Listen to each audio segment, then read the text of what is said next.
తెలుగు ఖ్యాతిని విశ్వవ్యాప్తం చేసి తెలుగు ప్రజల గుండెల్లో చిరస్థాయిగా నిలిచిపోయిన మహోన్నత వ్యక్తి నందమూరి తారక రామారావు అని, ఆయన ఆశయాలను నారా చంద్రబాబు నాయుడు ముందుకు తీసుకెళ్తున్నారని తెలుగుదేశం పార్టీ రాష్ట్ర అధికార ప్రతినిధి పిఠాపురం మాజీ ఎమ్మెల్యే వర్మ కొనియాడారు. తెలుగుదేశం పార్టీ వ్యవస్థాపకుడు మాజీ ముఖ్యమంత్రి ఎన్టీఆర్ వర్ధంతిని పిఠాపురం నియోజకవర్గంలో తెలుగుదేశం పార్టీ నాయకులు, కార్యకర్తలు, అభిమానులు గ్రామాన నిర్వహించారు. పిఠాపురం పట్నం మహారాజకోట ఆవరణలో గల తెలుగుదేశం పార్టీ కార్యాలయంలో పార్టీ నాయకులు, కార్యకర్తలు, అభిమానులతో కలిసి మాజీ ఎమ్మెల్యే వర్మ ఎన్టీఆర్ విగ్రహానికి పూలమాలలు వేసి ఘనంగా నివాళులర్పించారు. అనంతరం మిరపకాయల వీధి వద్ద ఇందిరానగర్లో బంగారమ్మ రావి చెట్టు సెంటర్ వద్ద గల ఎన్టీఆర్ విగ్రహాలకు మాజీ ఎమ్మెల్యే వర్మ పూలమాలలు వేసి ఘనంగా నివాళులర్పించారు. ఈ సందర్భంగా మాజీ ఎమ్మెల్యే వర్మ మీడియాతో మాట్లాడారు. తెలుగుదేశం పార్టీ ఆఫీసు, అదేవిధంగా ఇరవాడ, మరి ఇందిరానగర్, ఉప్పాడు జంక్షన్ అన్ని విగ్రహాలకి మరి నివాళులు అర్పించడం జరిగింది.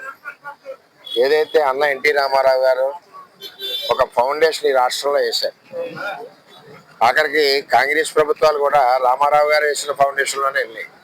₹2 బియ్యం అనండి, మరి అదేవిధంగా ప్రతి ఒక్కరికి పేదవాడికి కూడు కూడా అనండి.